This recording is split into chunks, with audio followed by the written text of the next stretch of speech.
Ayan. Good morning guys. Ito. Another sharing na naman tayo sa ating ginagawa ngayon. Ayan. Isang Almera pa rin ang ating ulit na ginagawa. Ayan. So ito ang ibibigay nating tips ngayon sa ating mga followers. Is about dito sa stabilizer link ng ating sasakyan. Ayan. Itong stabilizer link guys, ang trabaho nito, kaya siya tinawag na stabilizer link. Siya yung nagko-control ng stability ng sasakyan. Yan, kaya nga from the word stabilizer.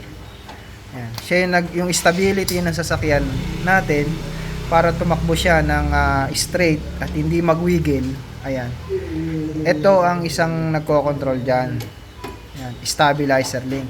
Para yung stability ng sasakyan na tumakbo ng diretso, ayan, at hindi magwigil, ito ang trabaho niya, yung stabilizer link. At isa rin sa mga function niya, kapag kayo ay liliko at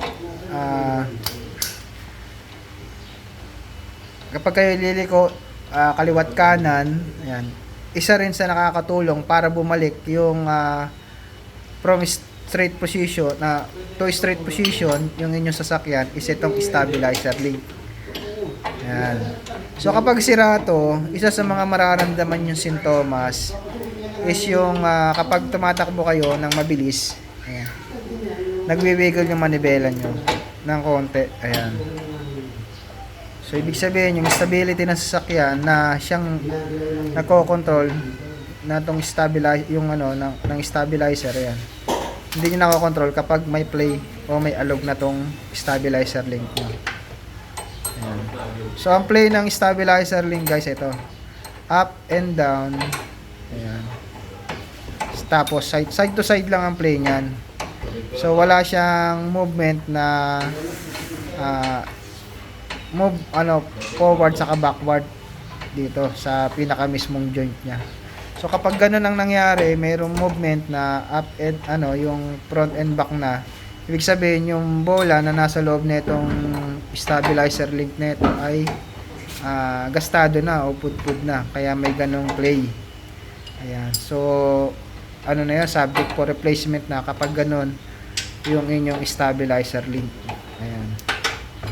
So para ma-check yun, madali lang naman siya tanggalin. Tanggalin nyo lang yung dalawang nut na nakakonekta sa ibabaw saka yan sa baba. So gamit lang kayo ng combination wrench para matanggal nyo siya. Yan, taas at baba lang siya tatanggalin. Yan, papakita ko sa inyo.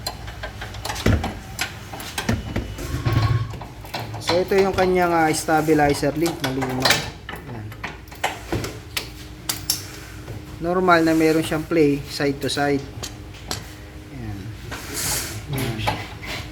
Pero yun nga, tulad ng sinabi ko sa inyo, kapag ang play niya ay forward saka backward, tapos may mararamdaman kayong lagutok na nanggagaling dito, ayan, palitin na po yun. So yun yung nag-force kung bakit naramdaman nyo parang may kabig, nagwiwiggle, is dahil dito sa joint niya na sira na o maluwag na sa loob. Pag ganun talaga, subject for replacement. So ito, palitan na namin ng bagong stabilizer link. So, madali lang siya ikabit, madali lang din siya baklasin. So kaya nyo i-DIY, dalawang tornilyo lang siya. Ang kailangan nyo lang matanggal yung gulong para maluwag. Ayan. Iangat nyo lang yung inyong sasakyan. So sa mga ganitong sedan na 2-wheel drive, common lang na nandito lang yan sa harapan ng stabilizer link. So walang stabilizer link po sa likod na gulong, wala po doon. So dito lang yan. Ang nagkakaroon lang ng stabilizer link sa likod, yun yung may mga SUV. Ayan, mga SUV. Pero pag mga ganito mga sedan lang, ayan, walang stabilizer link sa likod yan. So dito lang yan sa harap, yung mga front wheel drive. Ayan. So ganyan lang, ayan. So maraming salamat guys sa panonood ng ating video. Ayan, sa suporta. Ayan. So kapag may tanong kayo sa inyong mga sasakyan, PM lang kayo sa akin o kaya sa aming page. At kapag may time, ay sasagutin natin yung mga inquiries nyo at yung mga question nyo about sa inyong mga sasakyan, yung mga concern nyo. So maraming salamat.